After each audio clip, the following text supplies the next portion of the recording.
அனைவருக்கும் வணக்கம். இந்த வீடியோவில் நம்ம என்ன பார்க்க போகிறோம் அப்படின்னு பார்த்தீங்கன்னா, பிப்ரவரி 2025 டெக்னிக்கல் எக்ஸாமினேஷனுக்காக நோட்டிஃபிகேஷன் ரிலீஸ் பண்ணிட்டாங்க. ஸோ அதை பற்றி தான் பார்க்க போகிறோம். நோட்டிஃபிகேஷன் வந்து பார்த்திங்கன்னா 15/12/2024. ஆன்லைன் அப்ளிகேஷன் வந்து பார்த்திங்கன்னா 16/12/2024லேருந்து 17/1/2025 வரைக்கும் ஆன்லைனில் வந்து அப்ளை பண்ணலாம், ஃபைன் இல்லாமல். ஓகேங்களா? ஸோ அதுக்கப்புறம் பாருங்கள், டேட்டா கரெக்ஷன் ஏதாவது உங்களோட அப்ளிகேஷனில் மிஸ்டேக்ஸ் இருந்துச்சு அப்படின்னா அது 19/1/2025லேருந்து 21/1/2025 வரைக்கும் ஒரு 3 நாள் வந்து நீங்கள் என்ன பண்ணலாம், ஏதாவது கரெக்ஷன் இருந்ததுன்னா பண்ணலாம். ஃபைனல் காப்பி எடுக்கிறதுக்கு முன்னாடி தான் அந்த கரெக்ஷன் வந்து பண்ணணும். ஸோ அதுக்கப்புறம் பாருங்கள், short and high speed exam வந்து 15/2/2025, 16/2/2025. Short and junior intermediate senior வந்து 22/2/2025, 23/2/2025. Accountancy junior and senior 24/2/2025. Typewriting junior senior and high speed வந்து 1/3/2025, 2/3/2025. ரிசல்ட்டு ஓகேங்களா? ரிசல்ட் எப்போ அப்படின்னா 6/5/2025 அப்போ ரிசல்ட் வந்து ரிலீஸ் பண்ண போகிறாங்க அப்படின்னு சொல்லியிருக்காங்க. ஸோ நோட்டிஃபிகேஷன் வந்துருச்சு, நீங்கள் பார்த்துக்கணும். இப்போ இதில் சில டவுட்ஸ் உங்களுக்கு இருக்கும், அது ஒவ்வொன்றா பார்க்க உங்களுக்கு கிளியர் ஆகும். இங்கே பாருங்கள், junior grade typewriting English and Tamil 8th standard pass பண்ணியிருந்தால் நீங்கள் டைப்ரைட்டிங் ஜூனியர் கிரேடுக்கு வந்து அப்ளை பண்ணலாம். அடுத்து சீனியர் கிரேட் டைப்ரைட்டிங்க்கு வந்து பார்த்திங்கன்னா ஜூனியர் கிரேடு வந்து டைப்ரைட்டிங் பாஸ் பண்ணியிருக்கணும்.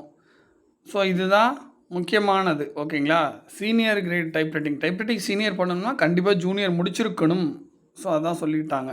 அடுத்து short and junior English and Tamil பண்ணணும் அப்படின்னா எஸ்எஸ்எல்சி 10th முடிச்சிருக்கணும். அதுக்கப்புறம் English short and English intermediate அதுக்கு வந்து கண்டிப்பாக ஜூனியர் கிரேடு வந்து முடிச்சிருக்கணுன்றதை கொடுத்துட்டாங்க. ஷார்ட் அண்ட் சீனியருக்கு கண்டிப்பாக இன்டர்மீடியட் முடிச்சிருக்கணும்னு சொல்லிட்டாங்க. ஷார்ட் அண்ட் சீனியர் தமிழுக்கு கண்டிப்பாக ஜூனியர் முடிச்சிருக்கணும்னு சொல்லிட்டாங்க. ஓகேங்களா? ஸோ இதெல்லாம் கவனிச்சுக்கோங்க. ஸோ அதுக்கப்புறம் ஹை ஸ்பீடு வந்து ஷார்ட் அண்ட் டைப்ரைட்டிங்கில் வந்து பண்ணணும் அப்படின்னா கண்டிப்பாக சீனியர் கிரேடு முடிச்சிருக்கணும் அப்படின்னு சொல்லிட்டாங்க. அக்கௌண்டன்சி ஜூனியர்னால் எஸ்எஸ்எல்சி முடிச்சிருக்கணும். அக்கௌண்டன்சி சீனியர் அப்படின்னா என்ன சொல்லியிருக்காங்க அப்படின்னா ஜூனியர் கிரேடு கண்டிப்பாக முடிச்சிருக்கணும். ஓகேங்களா? எஸ்எஸ்எல்சிலையும் பாஸ் பண்ணி அதுக்கப்புறம் ஜூனியர் கிரேடும் முடிச்சிருக்கணும் அக்கௌண்டன்சி சீனியருக்கு. ஸோ இதெல்லாம் கொஞ்சம் நல்லா பார்த்துக்கங்க கிளியராக.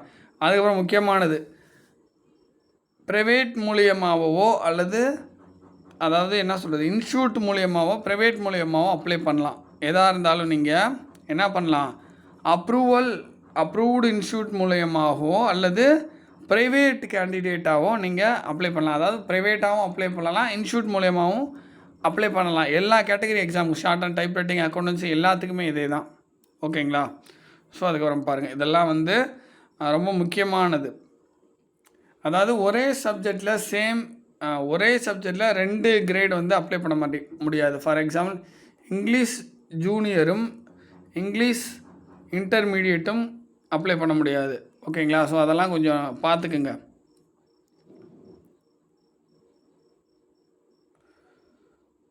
அதுக்கப்புறம் சப்ஜெக்ட் கோடு கொடுத்துருக்காங்க, கொஞ்சம் நல்லா பார்த்துக்குங்க.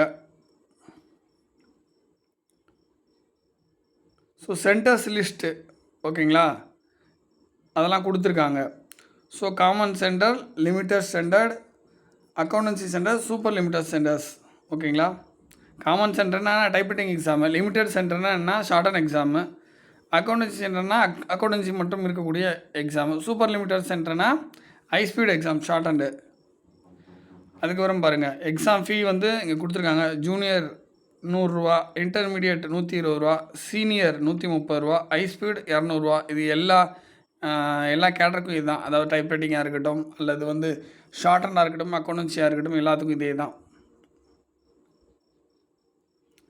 ஸோ அவ்வளோதாங்க, மீதி எல்லாம் பொதுவாக இருக்கக்கூடிய இன்ஃபர்மேஷன் தான். ஸோ அப்ளை பண்ணுறவங்க குயிக்காக அப்ளை பண்ணிடுங்க. லேட் பண்ணீங்க அப்படின்னா கொஞ்சம் சர்வர் வந்து பிஸி ஆகிறதுக்கான வாய்ப்புகள் இருக்கும். பார்த்து சீக்கிரமாக அப்ளை பண்ணிடுங்க. அவ்வளோதாங்க. ஸோ அதுக்கப்புறம் எப்போ எக்ஸாம்ன்றதையும் கொடுத்துருக்காங்க, எந்த டைமில் அப்படின்ட்டு. ஸோ அதெல்லாம் பார்த்துக்குங்க. எந்த டைமில் எக்ஸாம், ஃபஸ்ட் பேப்பர் செகண்ட் பேப்பர்லாம் இருக்குது. ஸோ அதெல்லாம் பார்க்கணும். ஃபார் எக்ஸாம்பிளுக்கு ஷார்ட் அண்ட் எடுத்துக்குவோம். ஷார்ட் அண்ட் தமிழ் 8:30 10 மணி வரைக்கும் short and Tamil junior great second paper. இப்போ தான் ஜூனியருக்கே செகண்ட் பேப்பர் வந்துருச்சுல அது. அப்புறம் 10:30 to 10:37 வரைக்கும் ஃபஸ்ட் பேப்பர் டிக்டேஷன். 10:45 12 மணி வரைக்கும் ஃபஸ்ட் பேப்பர் டிரான்ஸ்கிரிப்ஷன். ஸோ இந்த மாதிரி ஒவ்வொரு சப்ஜெக்ட்டுக்கும் தனித்தனியாக கொடுத்துருக்காங்க. நல்லா பார்த்துக்குங்க. ஸோ அவ்வளோதாங்க. தேங்க்யூ.